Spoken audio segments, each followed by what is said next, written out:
സുധ, എനിക്ക് നിന്നോടൊരു കാര്യം സംസാരിക്കണം. ഒന്നിങ്ങ് വാ.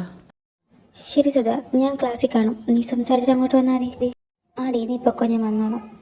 എന്താ അബി? നീ അമേരിക്കയിൽ പഠിക്കാൻ പോകുന്നതിന് എനിക്ക് കുഴപ്പമില്ല. നീ പഠിച്ചിട്ടൊക്കെ വാ, എനിക്ക് സമ്മതം. എന്തു പറ്റി? ഉറങ്ങി എണിച്ചപ്പോൾ ഡിസിഷനൊക്കെ മാറിയല്ലോ. Thank you. ഏതായാലും എനിക്ക് ഒരുപാട് സന്തോഷമായി. പക്ഷേ അതിന് മുമ്പ് ഒരു ചെറിയ കാര്യമുണ്ട്. ഞാൻ പറയുന്നത് നിനക്ക് മനസ്സിലാവുമെന്ന് എനിക്കറിയില്ല. പക്ഷേ എൻ്റെ ഒരു ഉറപ്പിന് വേണ്ടി നമ്മൾ അമ്പലത്തിൽ പോയി താലി കെട്ടും. ആരും അറിയില്ല, നീ ഞാൻ മാത്രമേ അറിയൂ. നിനക്ക് സമ്മതമാണെങ്കിൽ ഓക്കെ. അബി, നീ എന്താ കളിക്കുവാണോ? നീ പറയുന്നത് എന്താ നിനക്ക് മനസ്സിലാവുന്നുണ്ടോ? നിനക്കും എനിക്ക് 22 വയസ്സ് കഴിഞ്ഞിട്ടേ ഉള്ളൂ. നമ്മൾ സ്വന്തം കാലിൽ പോലെ നിന്നിട്ടില്ല. എൻ്റെ സ്റ്റഡിയും തീർന്നിട്ടില്ല, നിൻ്റെതും തീർന്നിട്ടില്ല. അപ്പോഴാണ് നിൻ്റെ തമാശ. സുധ, എന്താ എന്നെ പതുക്കെ ഒഴിവാക്കാൻ നോക്കുവാണോ നീ? എനിക്ക് ആരും ഇല്ലാത്തതുകൊണ്ടാണോ നീയും എന്നെ ഒഴിവാക്കാൻ നോക്കുന്നത്? സാരമില്ല, ഞാനിതൊക്കെ നോക്കിക്കോളാം.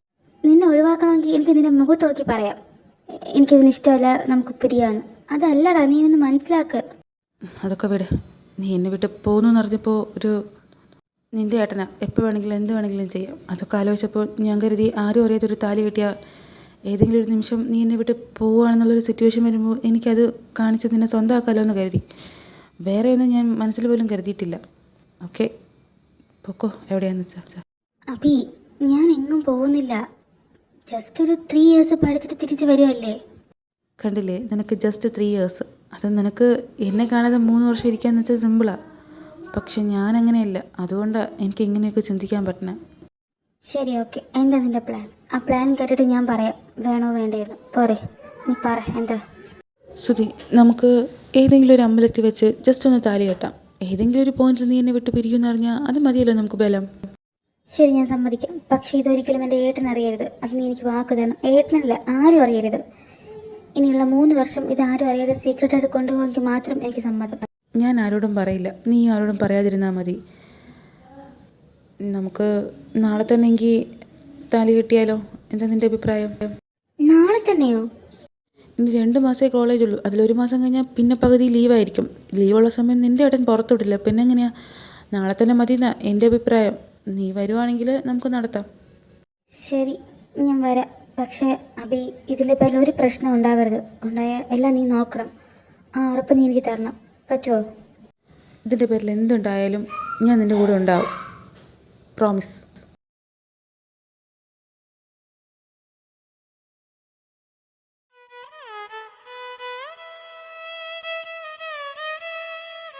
ഹരി, നീ അങ്ങോട്ട് നോക്കിയേ. ആ കുട്ടികൾ എന്ത് ഹാപ്പിയാ. ഞാൻ ആ പിള്ളേരെ തന്നെ നോക്കിക്കൊണ്ടിരിക്കുക. ക്യൂട്ട് കുട്ടികൾ. എല്ലാ കുട്ടികളും ആഗ്രഹിക്കുന്നത് ഇതുപോലെയാടാ. കുഞ്ഞുനാളിൽ ഇതുപോലെ ഒരു ഫ്രണ്ട്സ്, ഫാമിലി. ബട്ട് എനിക്ക് മാത്രം എന്താടാ ഒറ്റപ്പെടലും ഹോസ്റ്റലും ഒക്കെ ആയിരുന്നത്. ചന്ദ്രു, അതൊക്കെ കഴിഞ്ഞ കഥയില്ലേ. നീ അത് ആലോചിച്ച് വീണ്ടും വീണ്ടും ഡെസ്പ് ആവില്ലേ പ്ലീസ്. അതൊക്കെ പോട്ടെ. നാളെ അമ്പലത്തിലെ മീറ്റിങ്ങിന് നീ പോകണോ അതോ വേറെ ആരെങ്കിലാണോ പോകുന്നത്? നമുക്കെന്നെ കിട്ടില്ലേ? ഞാൻ തന്നെ പോവും. നമുക്ക് തന്നെ കിട്ടും. നീ നോക്കിക്കോ. ഈശ്വര, നാളെ ഞാൻ പോകണോ അതോ വേണ്ടേ? അവൻ പറയുന്നതും ശരിയാ. ഞാൻ പോയി ഇതിനിടയിൽ എന്തെങ്കിലും പറ്റിപ്പോയാൽ അവൻ ഒറ്റയ്ക്കാവില്ലേ? അവന് വേറെ ആരുമില്ല, ഞാൻ മാത്രമല്ലേ ഉള്ളൂ. അതുകൊണ്ട് ഒരു താലിയല്ലേ, തിരിച്ച് വീട്ടിൽ വരുമ്പോൾ ആ താലി അങ്ങ് ഊരി വെച്ചാൽ പോരെ, തീർന്നില്ലേ? സുധ, ഞാൻ നിൻ്റെ കഴുത്തിൽ താലി കെട്ടിക്കഴിഞ്ഞാൽ പിന്നെ ഞാൻ നിന്നെ എങ്ങോട്ടും വിടില്ല. സോറി, എനിക്കറിയാം. ബട്ട് നിന്നെ എങ്ങോട്ടെങ്കിലും വിടുന്നത് ആലോചിക്കാൻ പോലും എന്നെക്കൊണ്ട് പറ്റില്ല സുധ. അതുകൊണ്ടാണ് ഞാനിത് ചെയ്യുന്നത്. നീയും ഞാനും മാത്രമായിട്ടുള്ള ലോകം, അത് മാത്രമേ എൻ്റെ മുന്നിലുള്ളൂ. നിൻ്റെ ചേട്ടനെ പോലും ഞാൻ അങ്ങോട്ട് കയറ്റില്ല. ഞാനും നീയും മാത്രം, അത് മതി നമുക്ക്. താലി കെട്ടിക്കഴിഞ്ഞാൽ ഞാൻ നിന്നെ അമേരിക്കയിലല്ല, എങ്ങും വിടില്ല. എങ്ങും എൻ്റെ കൂടെ നിർത്തും ഞാൻ നിന്നെ. എന്നോടുള്ള സ്നേഹം കാരണം നീ ഇത് സമ്മതിക്കും, എനിക്കറിയാം. ചിലപ്പോൾ ഞാൻ ക്രൂരനായിട്ട് തോന്നുന്നുണ്ടാവും. പക്ഷേ എനിക്ക് നിന്നോടുള്ള സ്നേഹം അതങ്ങനെയാണ് എന്നെ ചിന്തിപ്പിക്കുന്നത്. ഏതായാലും നാളെ അമ്പലത്തിൽ ഞാൻ നിൻ്റെ കയ്യിൽ താലി കെട്ടിയാൽ പിന്നെ എനിക്ക് ഒരു ടെൻഷനുമില്ല. I love you Sudha. അമ്മ, ഞാൻ ഈ ചെയ്യുന്നത് ശരിയാണോ തെറ്റാണോ ഒന്നും എനിക്കറിയില്ല. അമ്മയുടെ അനുഗ്രഹം എൻ്റെ കൂടെ ഉണ്ടാവണം. ഞാൻ ചെല്ലുവാന്നേ. അല്ല, നീ ഡാൻസ് ക്ലാസ്സിലേക്കാണോ അതോ വല്ല കല്യാണത്തിലാണോ പോകുന്നത്? ഇതെന്തോന്ന് ഒരുക്കുവാടി? നിന്നോട് ഞാൻ പറഞ്ഞിട്ടില്ലേ ഇത്രയ്ക്ക് ഒരുങ്ങരുതെന്ന്?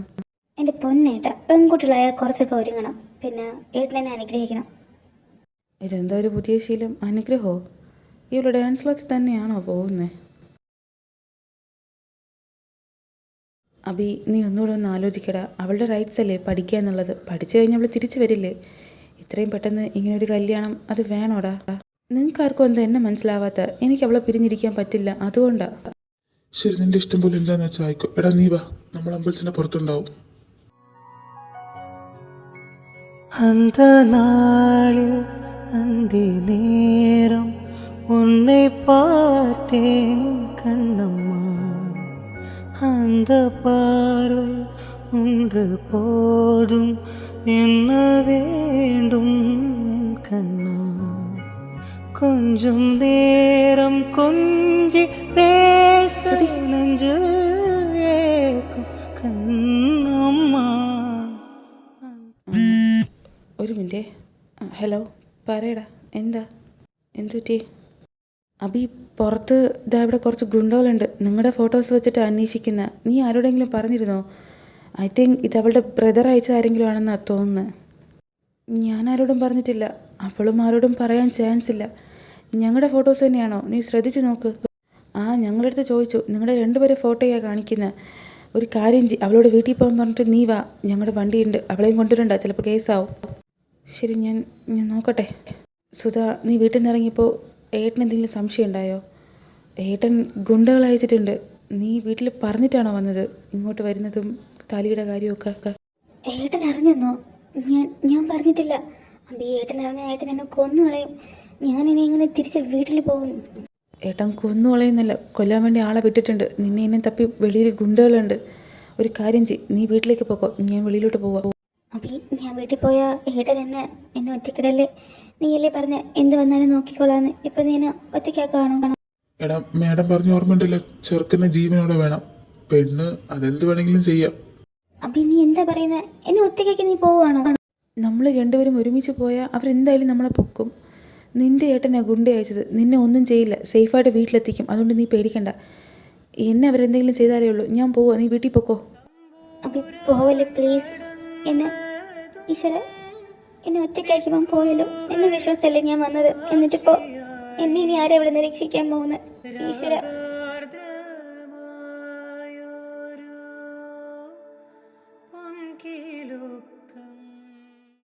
എടാ, ഈ ബംഗോസല്ലേ ഈ ഫോട്ടോയിലുള്ളത്? പൊക്കിക്കോ, താ നിൽപ്പുണ്ട്. ഈശ്വര, എൻ്റെ അടുത്തേക്കാണല്ലോ വരുന്നത്. ഇങ്ങോട്ട് വാടി. വീടെന്നെ മാറി നിൽക്ക്. നിന്റെ കൂടെ ഉള്ളവൻ എവിടെടി? എവിടെ പോയി? നിന്നൊരു ടോടി പോയോ? എനിക്കറിയില്ല. ഹരി, ഞാൻ മീറ്റിങ്ങിലോട്ട് പോവാ. ഞാൻ ഇറങ്ങിയിട്ട് നിന്നെ വിളിക്കാം. ശരി. എനിക്ക് വേദനിക്കുന്നു. ഇതെന്താ? ഇത് ആ കുട്ടിയല്ലേ? മര്യാദയ്ക്ക് പറഞ്ഞു. അവൻ എവിടെയില്ലേ? നിന്നെ ഇവിടെ പിച്ച് ചെയ്യുന്നത് ഞാൻ. വിട്. ഇപ്പം മരുന്നെന്തൊക്കെയായി കാണിക്കുന്നത്? മാറി നിൽക്കടാ, വിടട്ടോ അവളെ. നാണമല്ലേ നിനക്ക്? എണീക്ക്. ഇത് അമ്പലമാണെന്നറിയില്ലേ? അമ്പലത്തിലാണോ ഇങ്ങനെയൊക്കെ ചെയ്യുന്നത്? നിനക്കൊത് നാണമില്ലേ? ബ്ലഡി.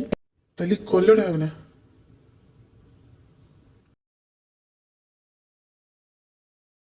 ഒരുത്തം മുന്നോട്ട് വന്നു പോരുത്. എൻ്റെ സ്വഭാവം അറിയാല്ല. ഒന്നിനെ ഞാൻ ജീവനോടെ വച്ചേക്കില്ല. മര്യാദയ്ക്ക് ഇവിടുന്ന് പൊക്കോ. ഈ അടിക്കടി നിൽക്കാതെ അമ്പലത്തിനകത്ത് എവിടെയെങ്കിലും പോയി ഒളിച്ചിരിക്കേ. പോ. ശരി. അബി, ഞാൻ എൻ്റെ ജീവനെ പോലെയല്ലേ കരുതി. എന്നിട്ട് ഒരാപത്ത് വന്നപ്പോൾ നീ എന്നെ ഒറ്റക്കിട്ട് പോയില്ലേ? ഞാൻ നിന്നെ പ്രതീക്ഷിച്ചല്ലേ ഇങ്ങോട്ട് വന്നത്. സൗണ്ട് ഉണ്ടാക്കല്ലേ. അവരാരും പോയിട്ടില്ല. അവരൊരുപാട് പേരുണ്ട്. I can't handle it. പേടിക്കണ്ട, ഇത് ഞാനാ. സൗണ്ട് ഉണ്ടാക്കല്ലേ. അവരിങ്ങോട്ട് വരും. കണ്ട അറിയാലോ. കുറച്ചു നേരം മിണ്ടാതിരിക്കുക. താനെങ്ങനെയാ ഈ സമയത്തോടെ ഒറ്റയ്ക്ക് വന്നത്? ഒറ്റയ്ക്കല്ല, എൻ്റെ കൂടെ ഒരു ചെക്കനും കൂടെ ഉണ്ടായിരുന്നു. അവരെ കണ്ടപ്പോൾ അവൻ എന്നെ ഒറ്റയ്ക്കാക്കിയിട്ട് ഓടിപ്പോയി. ബെസ്റ്റ്. തൻ്റെ വീട് എവിടെയാ? എങ്ങോട്ടാ പോകണ്ടേ? എനിക്ക് അധികം നേരം ഇവിടെ നിൽക്കാൻ പറ്റില്ല. എനിക്ക് ഇപ്പോൾ ഒരുപാട് കാര്യങ്ങളുണ്ട്. തനിക്ക് എവിടെയാണ് പോകേണ്ടതെന്ന് പറഞ്ഞാൽ ഞാൻ അവിടെ കൊണ്ടാക്കാം. തൻ്റെ വീട് എവിടെയാ? ഈശ്വര, വീട്ടിൽ പോയാൽ ചേട്ടനെ എന്തായാലും കൊല്ലും. ഞാനിപ്പോൾ എന്താ അയാളോട് പറയാ? എവിടെയാണ് ഞാനിപ്പോൾ പോവുക? നോക്കൂട്ടി, അപ്പന്മാർ മനസ്സിലായല്ലോ. അതുകൊണ്ടാണ് ഞാൻ നിന്നെ രക്ഷിച്ചത്. എവിടെയാന്ന് പറഞ്ഞാൽ ഞാൻ കൊണ്ടുവിടാം. ഇവിടെ ഒറ്റ വീട് പോകാൻ പറ്റാത്തതുകൊണ്ടാ. എന്നെ ഏതെങ്കിലും ലേഡീസ് ഹോസ്റ്റലിൽ ആക്കി തരുമോ പ്ലീസ്? ഈ സമയത്തൊരു ലേഡീസ് ഹോസ്റ്റലിൽ പോകാമെന്ന് പറഞ്ഞാൽ അത് നോക്കാം. പക്ഷേ ഞാൻ നിന്നെ അവിടെ കൊണ്ടാക്കിയാൽ എനിക്ക് കൃത്യമായിട്ടുള്ള ഡീറ്റെയിൽസൊക്കെ കൊടുക്കേണ്ടി വരും. സോ നല്ലൊരു ലേഡീസ് ഹോസ്റ്റൽ എനിക്കറിയില്ല ഇവിടെ. ഒരു കാര്യം ചെയ്യാം, ഒരു ഹോട്ടൽ റൂമിലാക്കാം. അത് കഴിഞ്ഞ് രാവിലെ ഞാൻ സെർച്ച് ചെയ്തിട്ട് നല്ലൊരു ഹോസ്റ്റലിൽ കൊണ്ട് തന്നെ വിടാം. ഓക്കെ അല്ലേ? Thank you so much. അവരൊക്കെ പോയെന്നാ തോന്നുന്നു. ബാ പോവാം. ഞാൻ നല്ല ഏതെങ്കിലും ഹോസ്റ്റലുണ്ടോ എന്ന് അന്വേഷിക്കാം. ലേഡീസ് ഹോസ്റ്റൽ ഇവിടെ കുറവാണ്. അതുവരെ താൻ ആ ഹോട്ടലിൽ നിന്നോ. തലവത്തി ഇറങ്ങിക്കോ. ഇവള് വിറയ്ക്കുന്നുണ്ടല്ലോ. താൻ ടെൻഷൻ അടിക്കേണ്ട. കൂടെ ഇപ്പോൾ ഞാനില്ലേ, കുറേ കഴിയുമ്പോൾ ശരിയായിക്കോളും. പെട്ടെന്നുള്ള സിറ്റുവേഷൻ ആയതുകൊണ്ടായിരിക്കും ഈ പേടിക്കുന്ന. വന്നോ, സ്ഥലമെത്തി. ഇനി ഇരിക്കണ്ട, ലേറ്റ് ആവും. ഇവിടെ താൻ ടെൻഷൻ അടിക്കേണ്ട, ആരും വരില്ല. എൻ്റെ ഫ്രണ്ടിൻ്റെ ഒരു ഹോട്ടൽ കൂടിയായത്, അതുകൊണ്ട് താൻ സേഫായിരിക്കും. Thank you. ഞാൻ റൂമിൽ കൊണ്ടാക്കിയിട്ട് പോവാം. ആരും ഫോളോ ചെയ്യുന്നുണ്ടോ? തന്നൊന്നും കഴിച്ചിട്ടുണ്ടാവില്ലല്ലോ. ഫുഡും വെള്ളമൊക്കെ ഞാൻ താഴെ കൗണ്ടറിൽ പറഞ്ഞിട്ടുണ്ട്, അവർ കൊണ്ടുവരും. ആരാണെന്ന് ചെക്ക് ചെയ്തിട്ട് മാത്രം ഡോർ തുറന്നാൽ മതി. പിന്നെ ഇതിലെൻ്റെ നമ്പറുണ്ട്. എന്നാൽ ഞാൻ അങ്ങോട്ട് ഇറങ്ങാം. എനിക്ക് പോയിട്ട് കുറച്ച് തിരക്കുണ്ട്. എന്തെങ്കിലും ഉണ്ടെങ്കിൽ ആ നമ്പറിൽ വിളിച്ചാൽ മതി. ഹലോ ഹരി, എന്താ? എന്തെങ്കിലും ഇമ്പോർട്ടൻസ്? നീ ന്യൂസ് കണ്ടോ? ഞാൻ നിനക്കൊരു ന്യൂസ് അയച്ചിട്ടുണ്ട്, ഒന്ന് നോക്കിയേ. എന്താ ഈ സമയത്തൊരു ന്യൂസ്? എന്തു പറ്റി? നീ ആദ്യം ഫോൺ ഓർന്ന് ഞാൻ അയച്ച ന്യൂസ് ഒന്ന് നോക്കാൻ. ഒരു മിനിറ്റ്, ഞാൻ നോക്കിയിട്ട് വിളിക്കാൻ തന്നെ. ഇതെന്താ? Today's breaking news. വാർത്തകൾ ഒരിക്കൽ കൂടി. പ്രശസ്ത ബിസിനസ്മാനും ചന്ദ്രാസ് ഗ്രൂപ്പിന്റെ MD-യുമായ ശ്രീറാം ചന്ദ്രശേഖറും ഒരു സ്ത്രീയുമായി ഹോട്ടൽ റൂമിന്റെ ഫ്രണ്ടിൽ കാറിൽ കണ്ടെത്തി. ഇപ്പോഴത്തെ ചിത്രം വൈറലാകുകയാണ്. പെൺകുട്ടിയുടെ മുഖം വ്യക്തമായിരിക്കുന്നു. ഇരുവരും ഹോട്ടൽ റൂമിലേക്ക് പോകുന്ന ദൃശ്യങ്ങളും പുറത്തു വന്നിരിക്കുന്നു. അല്പസമയത്തിനുള്ളിൽ വീണ്ടും വാർത്തകൾ തുടങ്ങും. ലൈവ് റിപ്പോർട്ടർ ബെല്ലയ്ക്കൊപ്പം. നമസ്കാരം. ഹരി, എന്താ ഇതൊക്കെ? ഞാൻ ആ കുട്ടിയോടൊരു ബന്ധവുമില്ല. ഞാൻ ആ കുട്ടിയെ ഒന്ന് ഹെൽപ്പ് ചെയ്തു, അതിനാണോ ഇങ്ങനെ? ഛേ, അത് അവർക്കറിയില്ലല്ലോ. നിനക്ക് കണ്ട് ഫോട്ടോ എടുത്തിട്ടുണ്ട്. കുട്ടിയുടെ ഫോട്ടോയും വ്യക്തം. നീ അതിനെ അവിടെ ഒറ്റയ്ക്കാക്കണ്ട. മീഡിയക്കാർ വളഞ്ഞാൽ പിന്നെ അതിന് ശ്വാസം കിട്ടില്ല. എന്തായാലും നീ വീട്ടിൽ കൊണ്ടുവെക്കോ. അവിടെ മീഡിയാസ് അലൗഡ് അല്ലല്ലോ. എന്നിട്ട് ഞാൻ വിളിക്കാം. എന്തു പറ്റി? ഇയാള് മൊത്തം ടെൻഷനിലാണല്ലോ. എന്തെങ്കിലും കുഴപ്പമുണ്ടോ? Oh shit, bloody. എന്തു പറ്റി? എന്തെങ്കിലും കുഴപ്പമുണ്ടോ? എന്തിനാ ഫോൺ ആണെങ്കിൽ പൊട്ടിച്ചേ? മൊത്തം കുഴപ്പം. തന്നെ കണ്ട നേരം തൊട്ട് കുഴപ്പം. നിന്നെ എൻ്റെ ഫോട്ടോ ഇപ്പോൾ ഇൻ്റർനെറ്റിൽ നടന്നുകൊണ്ടിരിക്കുക. ഛേ, സോറി. അതങ്ങനെ എന്നെ സഹായിക്കാൻ വന്നതുകൊണ്ടാണോ? സോറി. നീ കരയാൻ വേണ്ടിയിട്ടല്ല ഞാൻ പറഞ്ഞ. തൻ്റെ ഫോട്ടോ ഇൻ്റർനെറ്റിലുണ്ട്. സോ മീഡിയാസ് പുറത്തുണ്ട്. തന്നെന്തായാലും ഇവിടെ നിന്നാൽ ശരിയാവില്ല. എൻ്റെ കൂടെ വീട്ടിൽ വാ. അവിടെ നിന്ന് എവിടെയെങ്കിലും ഞാൻ സേഫായിട്ട് മാറ്റാം. ഞാൻ നിങ്ങളുടെ കൂടെ വീട്ടിൽ വന്നാൽ അതുവരെ അറിയില്ലേ? അപ്പോൾ കുറച്ചുകൂടെ പ്രശ്നമാവില്ലേ? ഞാനിവിടെ നിന്നോളാം. എനിക്ക് കുഴപ്പമൊന്നുമില്ല. നിന്നെ എൻ്റെ വീട്ടിൽ കൊണ്ടുപോകാൻ താല്പര്യമുള്ളതുകൊണ്ടല്ല. അവരെന്തെങ്കിലും ചോദിച്ച് താൻ എന്തെങ്കിലും പറഞ്ഞാൽ അത് എന്നെ എൻ്റെ ബിസിനസ്സിനെയും ബാധിക്കും. അതുകൊണ്ട് മാത്രമേ തന്നെ ഞാൻ കൂടെ കൊണ്ടുപോകുന്നു. മനസ്സിലായോ? പിന്നെ ആരെന്ത് ചോദിച്ചാലും ഒരക്ഷരം മിണ്ടരുത്. മര്യാദയ്ക്ക് എൻ്റെ കൂടെ വന്നോളാം. ശരി. ഈശ്വര, എന്തൊക്കെയാണ് നടക്കുന്നത്? ഇനി എന്തൊക്കെയാണ് ഞാൻ അനുഭവിക്കേണ്ടത്? ആരും മുഖത്തോട്ട് നോക്കണ്ട. നേരെ എൻ്റെ കാറിൽ കയറിക്കോ.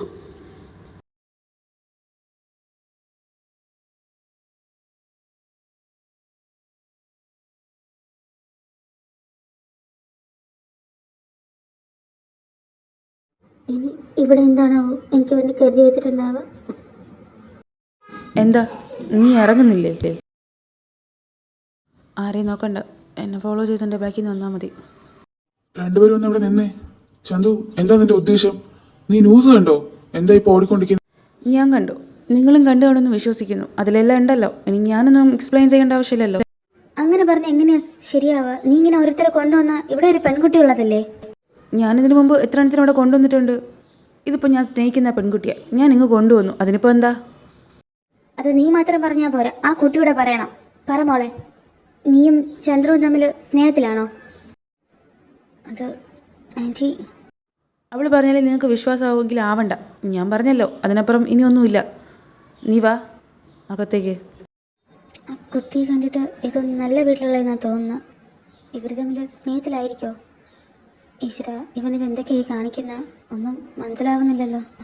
നീ എന്തിനാ ടെൻഷൻ അടിക്കുന്ന? ജീവിതത്തിൽ പെണ്ണില്ലെന്ന് പറഞ്ഞതിന് ഇപ്പോൾ ഒരു പെണ്ണായില്ലേ. ഇനി അവന്റെ സ്വഭാവം ശരിയാവുന്ന എന്റെ മനസ്സ് പറയുന്ന. അതിന് ആ കുട്ടിക്ക് അവന് ഇഷ്ടമാണെന്ന് നമുക്ക് തോന്നുന്നുണ്ടോ? താഴെ പറഞ്ഞതൊന്നും താൻ സീരിയസ് ആയിട്ട് എടുക്കണ്ട. അത് ഞാൻ വെറുതെ അവരോട് പറഞ്ഞതാണ്. പിന്നെ തനിക്ക് ദൂരോട്ട് എവിടെയെങ്കിലും ഫാമിലിയോ ഫ്രണ്ട്സോ ഉണ്ടോ? എങ്കിൽ ഞാൻ അവിടെ കൊണ്ടാക്കാൻ തന്നെ. ഈ നാട്ടിലെന്തായാലും താൻ നിൽക്കണ്ട. എനിക്കങ്ങനെ ആരുമില്ല. എനിക്കങ്ങനെ ഒരു ഏട്ടൻ മാത്രമേ ഉള്ളൂ, പ്രണവ് ദേവ്. എന്താ പ്രണവ് ദേവോ? നിൻ്റെ ഏട്ടന് എന്ത് ജോലിയാ? സ്വന്തമായിട്ട് കമ്പനിയുണ്ട്. വസുന്ധര ഗ്രൂപ്പ്. ഷെറ്റ്, അപ്പോൾ വയ്യാവേലി തന്നെ തലയിലെടുത്ത് ഞാൻ വച്ചത്. നിന്റെ പേരെന്തോന്നാ? എൻ്റെ പേര് സുധ. വെറും സുധയോ? ഈ തലയുമാലൊന്നുമില്ലേ നിനക്ക്? അത് വസുന്ധര ദേവി. വസുന്ധര ദേവിയോ? നിന്റെ ഫോട്ടോ എന്തായാലും പബ്ലിക്കായി. നീ വസുന്ധര ഗ്രൂപ്പ് MDയുടെ സഹോദരിയാണെന്നൂടെ അറിഞ്ഞ? സുഭാഷ്. ഞാൻ വേണമെങ്കിൽ പ്രസ് മീറ്റിങ്ങിൽ പറയാം, നിങ്ങൾ ഞാനോട്ടൊരു ബന്ധവുമില്ല, എന്നെ ഹെൽപ്പ് ചെയ്യാൻ വേണ്ടിയാണ് നിങ്ങൾ വന്നതെന്ന്. അത് കഴിഞ്ഞ് എന്നെ ഏതെങ്കിലും ഹോസ്റ്റലിൽ മാറ്റിയാൽ മതി. പിന്നീട് ഞാൻ എൻ്റെ ഏട്ടനെ കാര്യങ്ങളൊക്കെ പറഞ്ഞ് സമാധാനിപ്പിക്കും. താൻ എന്താ ന്യൂസിനെ പറ്റി വിചാരിച്ച്? അവർ ചോദിക്കുന്ന ക്വസ്റ്റ്യൻസിൻ്റെ മുന്നിൽ താൻ മുട്ടുകുത്തിപ്പോവും. പിന്നെ തൻ്റെ ഏട്ടൻ അതെന്തെങ്കിലും ആയിക്കോട്ടെ, അതിന് ഞാനോട്ടൊരു ബന്ധവുമില്ല. തന്നെ ഇവിടുന്ന് എന്തായാലും എനിക്ക് മാറ്റിയേ പറ്റൂ. ഞാൻ നോക്കട്ടെ.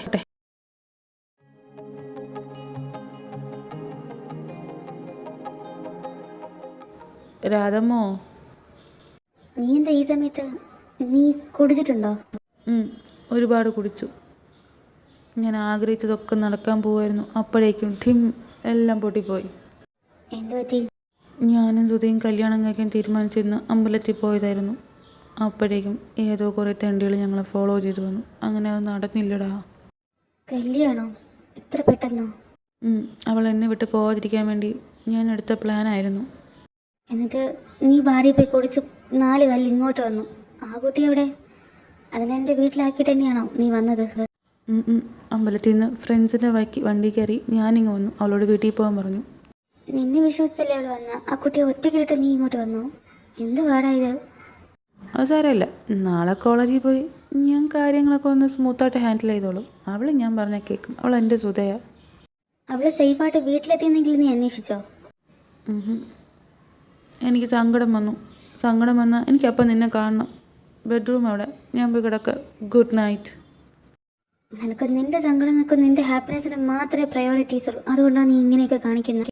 നാളെ തന്നെ ശ്രീരാമേട്ടനെ പോയി കാണണം. കണ്ടിട്ട് ഇതൊക്കെ പറഞ്ഞ് ആ കുട്ടിയുടെ കാര്യം അന്വേഷിക്കാൻ പറയണം. ഓരോ വയ്യാവേലികൾ. വാർത്തകൾ ഒരിക്കൽ കൂടി. പ്രശസ്ത ബിസിനസ്മാനും ചന്ദ്രാസ് ഗ്രൂപ്പിന്റെ MDയുമായ ശ്രീരാം ചന്ദ്രശേഖറും ഒരു സ്ത്രീയുമായി ഹോട്ടൽ റൂമിന്റെ ഫ്രണ്ടിൽ കാറിൽ കണ്ടെത്തി. ഇപ്പോഴിതാ എൻ്റെ അനുഗ്രഹം വാങ്ങി നീ ഇവിടെ നിന്ന് ഇറങ്ങിപ്പോയത്. ഞാൻ നിന്നെ സ്നേഹിച്ചിട്ടല്ലേ ഉള്ളൂ. അതിന് തന്ന സമ്മാനമാണോ? ഇനി എൻ്റെ ലൈഫിൽ ഇങ്ങനൊരു അനിയത്തിയില്ല. ഞാൻ ഇന്നും ഒറ്റയ്ക്ക്, ഇനിയും ഒറ്റയ്ക്ക് ജീവിച്ചോളാം.